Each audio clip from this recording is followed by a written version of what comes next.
A fresh terror attack in Jammu and Kashmir today has brought the focus back really to how tenuous and tense the situation continues to remain in the state.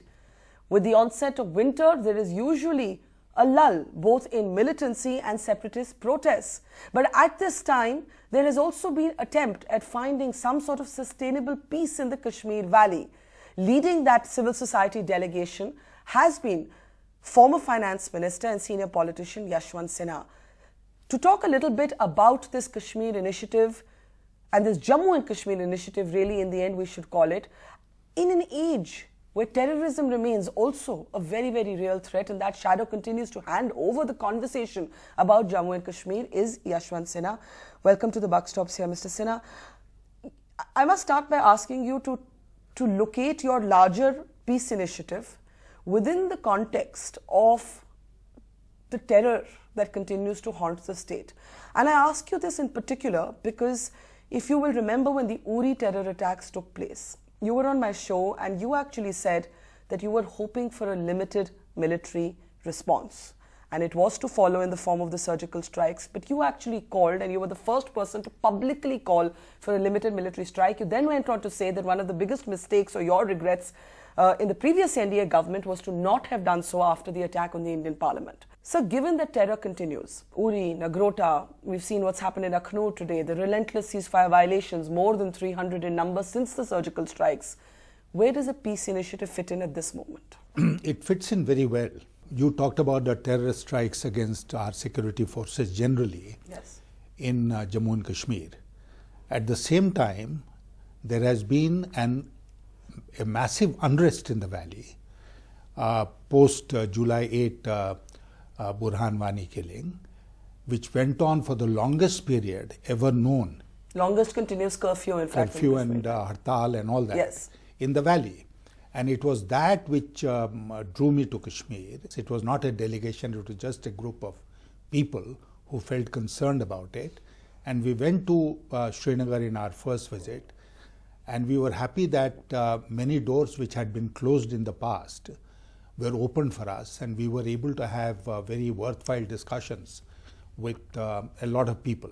But in our first trip, we told them that we had come to relate to the pain of the people of Jammu and Kashmir as a result of all this unrest. As far as the terrorist attacks are concerned, especially from across the border, it complicates the situation. But it should not prevent us, Barkha, from reaching out to our own people in Jammu and Kashmir. In fact, the people in Jammu and Kashmir should be our ally in the fight against cross-border terrorism. So you are separating. I am separating the terrorism which is fomented by Pakistan from the civilian alienation within the valley. But there are cross currents here, Mr. Sinha. There are. On the ground, these are not two neatly divided things, and nothing proves that more than recently released conversations that point to linkages between Burhan Wani, the Hizbul Mujahideen militant, and Hafiz Saeed, the head of the Lashkar-e-Taiba. So how do you separate this? I entirely agree with you. At some level, the two issues join together. But I didn't keep quiet on this even when I was discussing the issues with our interlocutors in the valley. I clearly told them on our second visit, wherever I went, that there was a commitment given by Pakistan when Vajpayee was the Prime Minister that he will not allow territory under the control of Pakistan to be used for exporting terror and violence against India. And Pakistan has to abide by that commitment. In fact, my regret is, and I'll repeat, my regret is that we have not used our people in Jammu and Kashmir to put pressure on Pakistan not to indulge in these misadventures. And that is something that we can do. You did meet with a series of separatists who had in fact refused to meet elected members of parliament. Do you believe, given that rebuff to MPs, some might criticize you as having been such a veteran of politicians to having met the separatist in that background? This is not my personal opinion, but it will be suggested to you that after India's parliamentarians had been snubbed, you as a former MP and minister should not have been knocking on the separatist door. How will you respond to that? I didn't knock at their doors. I didn't knock at their door. I was very clear in my mind that I am not going to get there and get photographed and come back. Yeah.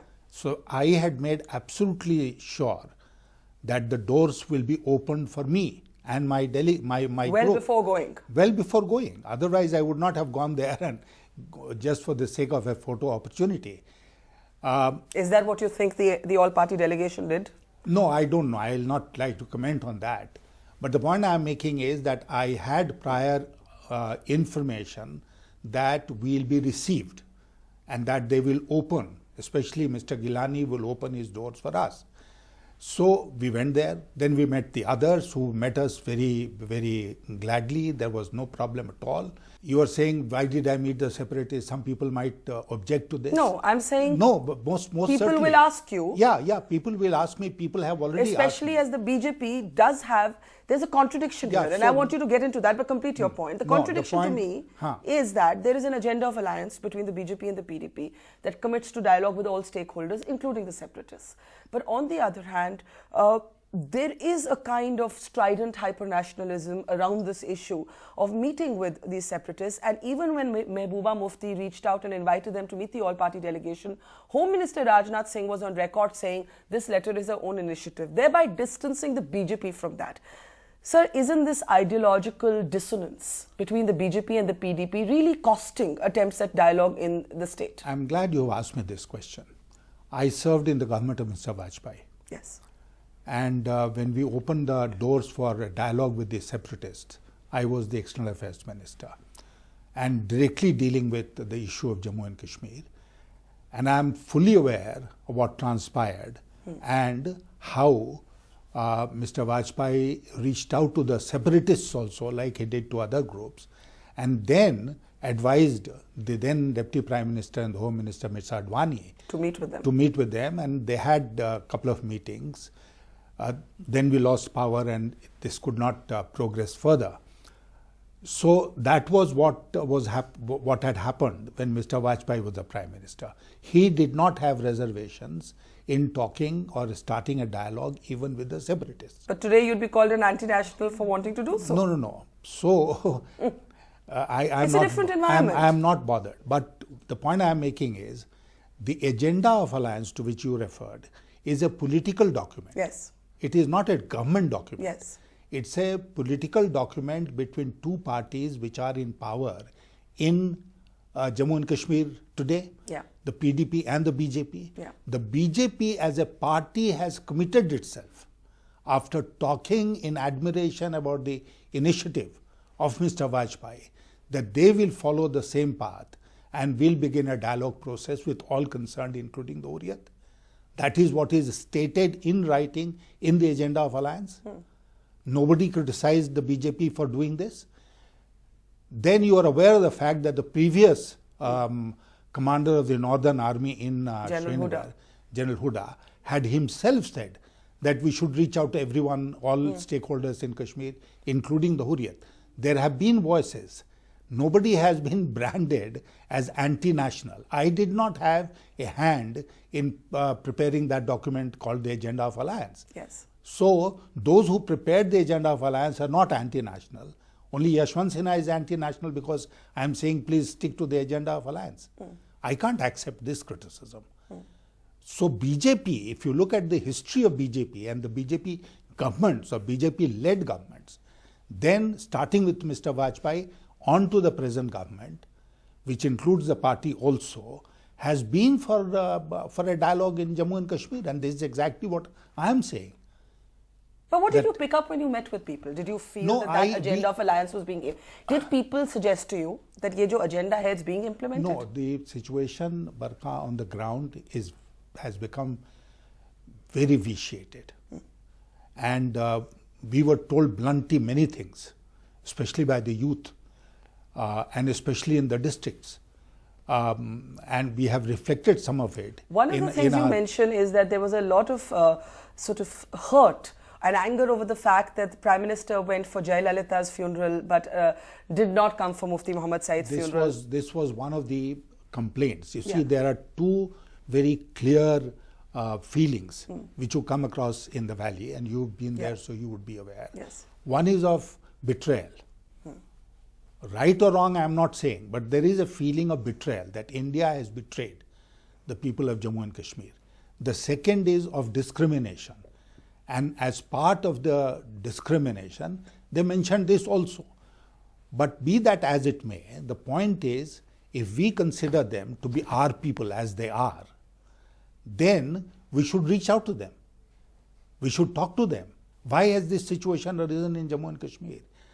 That a third power, a third party Pakistan can influence their minds more than us, for the simple reason that perhaps we have made the mistake of looking at Jammu and Kashmir as a piece of land, as territory, and we have not bothered to win the hearts and minds of the people living there.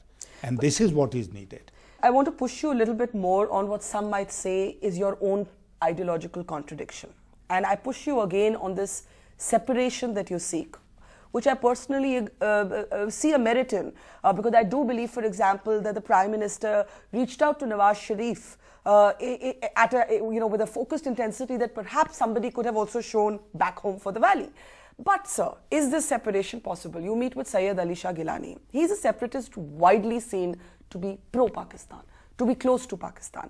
You are the same Yashwant Sinha who believes the peaceniks have it wrong on Pakistan, and there is no point talking to Pakistan for the heck of talking to Pakistan. How do you, Mr. Sinha, sit and try and find an internal solution with Mr. Gilani among other stakeholders while advocating a hawkish line on Pakistan? How do you separate it? No, there is, let me tell you that in all our conversations, we found that there is a completely factually wrong narrative which people have come to believe in Jammu and Kashmir. For instance, in a meeting in Anantnag, when I was reminding them about the commitment of Pakistan and the horrible terrorist attack in Mumbai, one of the young fellows had the gumption to stand up and tell me that that was the work of Indian intelligence agencies. So now, these crazy conspiracy theories. Just look at the vitiated narrative of which they have become victims. In all my conversations, therefore, I told them, including Mr. Gilani, that we must first agree on facts. That 1947 will be 1947 for them, 1947 for us. It will not be 1948 for them or 1946 for us. Yeah. So we must first, when the dialogue process starts, we must sift the facts and agree on the facts. I mean, there are a whole lot of issues on which my own feeling is that the people of Kashmir are factually ill-informed. It's a failure of communication. It is a very major failure of communication, and that is why most of them are talking of the UN resolutions and plebiscite also in 2016-17. Which no government in India is ever going to accept. No, but whether we act, no, they also, most of the people in Kashmir know that, including those in the Hurriyat, that it is not practical or possible anymore. But this is the script that they communicate to you. And the other thing I read in the report is that they say to you again and again, if pellet guns were not used for agitators in Haryana, why were they used in the valley? What is your own feeling on this, Mr. No, I am not aware at all of pellet guns being used anywhere. Not even in Haryana, not anywhere. They said 80 buses or 100 buses were burnt in Bengaluru. You did not use pellet guns. So why are the pellet guns reserved only for our people, and especially the younger generation? Because you want to blind the entire younger generation. This is also something that we must remember, that an individual instance becomes general, as if we are doing it to the whole population of Jammu and Kashmir. So there has been a great deal of misunderstanding. That's the most unfortunate part, that there are people and we have not been able to convince them of our point of view. And by reaching out to them, I think one contribution which my group has made is that we have reached out to them, we have related to their pain, we have related to their suffering, and they feel that, there are people in India who are concerned with their future. Do you believe that the BJP and the government will back this initiative? I am not sure. But we have sent our report, both the reports to them. To the Prime Minister? To the Prime Minister, to the Home Minister, and hopefully, they'll take note of it. One of the things that your second report warns of is that the worst is not necessarily over. There is a perception in Delhi that things are quiet, things are under control. Yeah. Your report, based on a number of conversations, says that come April, and as the snows melt, there could be trouble again. Is that the feeling you come back with? We have come back with that feeling.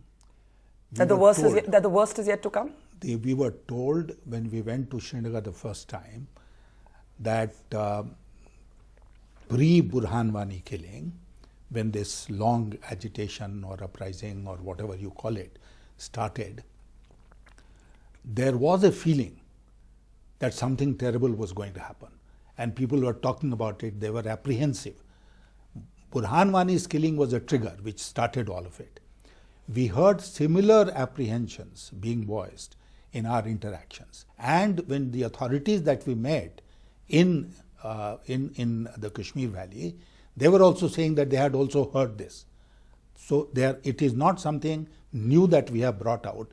People who are concerned with the valley, they are aware of this. So time is of the essence. Time is of the essence, and that is why we are saying that take advantage of this winter. And do what? What is your specific recommendation? To start a dialogue as promised in the agenda of alliance. Between who and who? With all stakeholders in Jammu and Kashmir. Led by who? Led by whoever Government of India wants to lead that dialogue. But let me tell you that when we are talking of all stakeholders, we are talking of the minorities also in Jammu and Kashmir. We met the Sikhs. We met in our first visit, we met with the Pandits who still stay in the valley. When we are talking of stakeholders, we are not only talking of regions, that Ladakh and Jammu and all that. We are also talking of sections in the population, like the minorities, who have to be listened to. And their grievances have to be settled. In fact, I'll go to the extent of saying that we don't even have to start a dialogue. We have to settle it right away. There's also the issue that there's an increasing polarization between Jammu and Kashmir. And that is really a worrying thing because it was reflected in the vote. Jammu voted very differently, Kashmir voted very differently. There is often flashpoints on other issues like the West Pakistan refugee issue, which you referred to. If you talk to people in the Kashmir Valley, there is a conspiracy theory that the government wants to change the demographics of the state. How do you look at this issue of the refugees from West Pakistan? No, from whatever I have seen in the media, if it is only a question of issuing identification papers to them so that they can take advantage of Government of India job opportunities, then they don't become state subjects, Yeah. And that is something which has to be communicated to the people in no uncertain terms.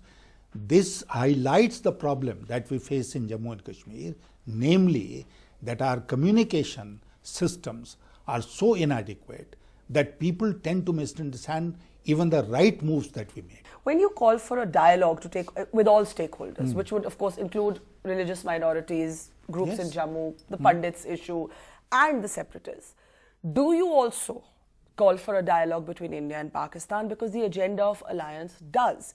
But Yashwant Sinha personally has not believed in that, not in these circumstances. If you see our report at the end, when we are talking of dialogue with all stakeholders in Jammu and Kashmir, we have said as far as dialogue with Pakistan is concerned, it is contingent on various factors. Yes. So we have not openly advocated as yet that there should be a dialogue with Pakistan. But I would like to again repeat what I told you, that we should reach out to our people in Jammu and Kashmir and make them our allies in putting pressure on Pakistan that they should not indulge in cross-border terrorism, And I am quite convinced that we talk to them reasonably, give them all the facts, they will become our allies, except maybe a minority which is either committed to Pakistan or in the payroll of Pakistan. Did you have a sense that the alliance works? And I ask you this because it is, as Mufti Muhammad Saeed once told me, the North Pole and the South Pole. It's like trying to bridge that kind of ideological divide. Do you believe it's working on the ground? I must confess to you that I have not gone into this question in any detail. During our first visit, we had a meeting with Mehbooba, who was kind enough to invite us for dinner.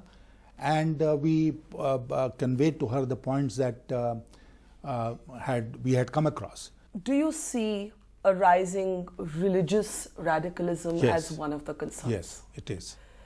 With very young people. Tell me a little bit about what you observed there, because when I went, people would also say, "Ha, yahan hai to baki desh mein bhi to ho raha hai." So there's a kind of extremism feeding off extremism that people talk about. Yeah, you know, if you go back into history, Jammu and Kashmir was the only Muslim majority state which decided to accede to India, and it was not merely the Hindu Maharaja who finally signed the instrument of accession. We are all aware that Pandit Nehru, the Prime Minister, was very clear in his mind that it must have popular support, and that popular support was provided by Sheikh Abdullah. And Sheikh Abdullah rejected the offer of Jinnah, who had travelled to Srinagar, and decided to accede to India. You know, that is the history of Jammu and Kashmir. So when we talk of Kashmiriyat, which is, you know, not a very preferred value these days, we must remember that Kashmir, Jammu and Kashmir, had a history, and it was the history of accommodation, of tolerance, of secularism, in whatever way, of liberalism. You know, somewhere in this 70-year history, that appears to have been lost. What is the one warning that you come back with? You know, you do call for dialogue, of course, but what's the one thing that worries you immensely? What worries me immensely is that if we don't reach out to our people, others will.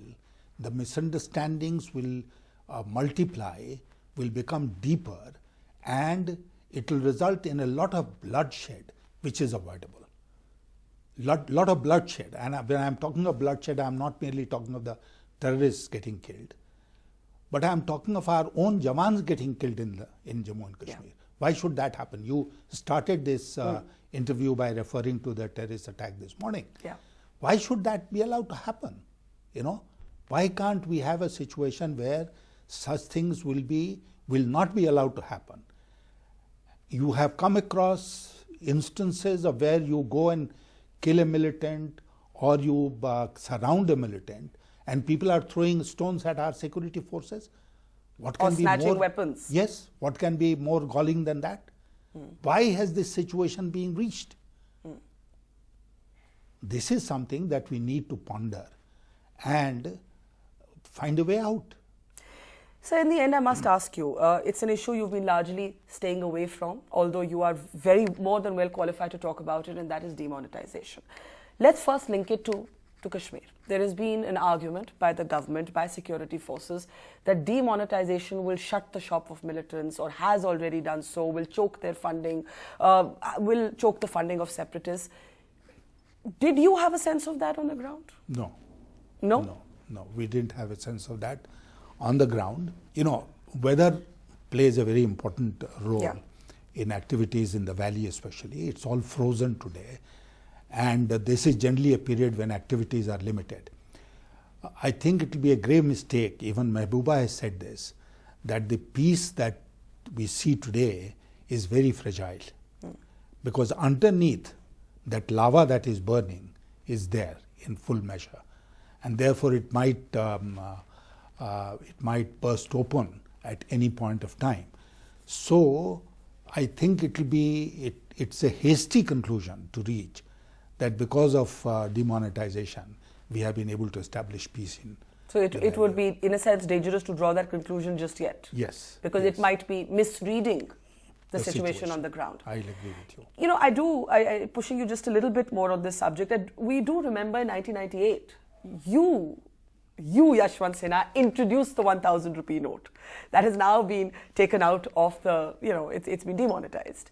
And you said at that time, and this is of course a matter of record, that you did not believe that high denomination notes by themselves were the reason for corruption and the hoarding of black money.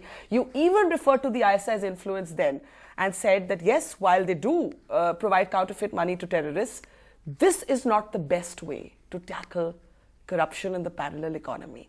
Do you still stand by what you said then? How do you read, if you're willing to say anything at all on this subject, how do you read how demonetization has gone so far? It's been a disruptor, but what beyond that? You are drawing me into territory, a dangerous territory, which I have avoided, as you rightly said, speaking on so far. But yes, I can't deny the fact that as Finance Minister, I had introduced the 1,000 rupee notes, which had been demonetized in 1978. And I had given the reasons that you mentioned. But I don't think anyone differs with what I had said then, because if people in the government or in the RBI had a different feeling, they would not have gone ahead and introduced the 2,000 rupee notes. True. So 1,000 is less dangerous than 2,000. Yes. So that is not the issue. The issue is that I had said in a blog which I had written for your channel that it's a disruptor. Yes. And everyone agrees it's a disruptor. Hopefully it will be a disruption for the good, because there are many disruptions in today's age of technology which are for the good, and you can't achieve that good without disrupting. So hopefully it will be all for the good. I don't know at this stage. The maximum distance I am prepared to go with you in this interview is to say it is still early to pass a final verdict on this policy of demonetization. So you're not ready to stick your neck out and assess it as whether its disruption has been positive for the economy or negative? You're saying we don't know yet. Yeah, even the chief statistician of the government of India has come out with growth figures for this year. And he said that there is not enough facts available to assess the impact of demonetization. So let's wait. 2-3 months is not a very long time in a nation's history. And so you're reserving your judgment for now? I am reserving my judgment for the now. Yashwant Sinha, pleasure as always to have you on the show. Thank you.